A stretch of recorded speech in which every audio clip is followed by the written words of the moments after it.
The ratification of the Constitution was not as easy as it appeared to be. Many people were against the Constitution for many different reasons. Some of those reasons appear in these 4 scenes. The first scene depicts how there should be a Bill of Rights. The second scene thinks that there should be more representatives. The third scene shows how debtors think that state legislatures are more lenient than the federal legislatures. And the fourth scene depicts who the Federalists are for and who the Anti-Federalists are for. Scene 1. The printer goes to court. Problem: no Bill of Rights. Suppose a printer should be found hardy enough to contravene a law when it is made and to contest the validity of it. News! See what's wrong with this law that Congress made? It's terrible! You're under arrest! What? Why? By the Constitution of Pennsylvania, it says that the freedom of the press ought not be restrained. What will this avail him? The judge will be obliged to declare that, notwithstanding the Constitution of any state, this act of the Continental Legislature restrains the freedom of the press, is the supreme law, and we must punish you. The Bill of Rights of Pennsylvania is nothing here. That Bill of Rights is indeed binding upon the legislature of Pennsylvania, but it is not binding upon the legislature of the continent. Scene 2. What will New York do? Problem: there is too many people per one representative. One man, or a few men, cannot possibly represent the feelings, opinions, and characters of a great multitude.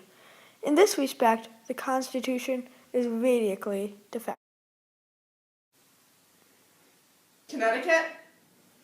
Connecticut votes aye.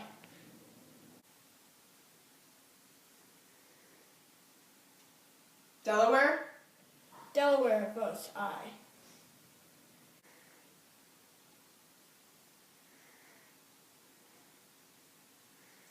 New York?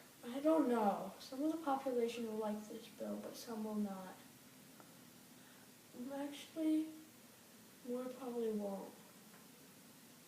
I don't know. Well?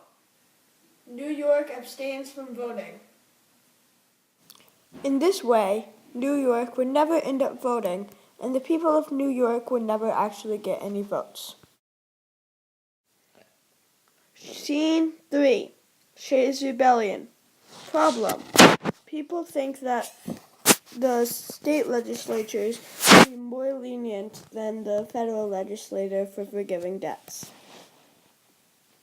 I used to be a captain in the Army, but now I'm back on the form and in serious debt. We are in an economic depression, and the government's doing nothing to help us. Hi. We're going to go and attack the courts in western Massachusetts so then they can't take away our land. Yeah? You in what army? There's 1,000 soldiers behind me. Oh. Iron! Where did you come from? Oh, my friend. Back over there. But that's all the way over there. Yeah. Ha! Our forces closed the courts in western Massachusetts, so then they can't take away our land. We farmers are still in debt, so we're in prison. The government isn't helping us. We should attack the federal arsenal. Stop right there, you friends. You mean fiends, right? You guys want to play poker? In the name of law! What does that mean? I don't know, but it sounds good. Bang! Ha! Missed! Bang! Ow! Retreat! They have killed 4 of us and we must retreat! Scene 4. Who are the Federalists for? Problem. Who will represent the small farmers? Oh, hi, Joe. Did you hear about those Federalist people? No, what about them? They're all for the aristocrats. A bit of what? Like that lady over there. Well, who's for us small farmers? They're called the Anti-Federalists. Oh, I read this article by this guy, Centennial. He says he's an anti-federalist. Did you read that? I don't think so. Oh, here it is. Right here. This Centennial guy says it is a maxim that a government ought to be cautious, not to govern overmuch, for when the cord of power is drawn too tight, it generally proves its destruction. Well, that sounds good. What's it mean? Well, I'm not sure, but I think it means make sure that the government isn't too powerful or else. The Anti-Federalists at the beginning had more people than the Federalists. The Anti-Federalists were also known as the Democratic Republican Party or the Republicans.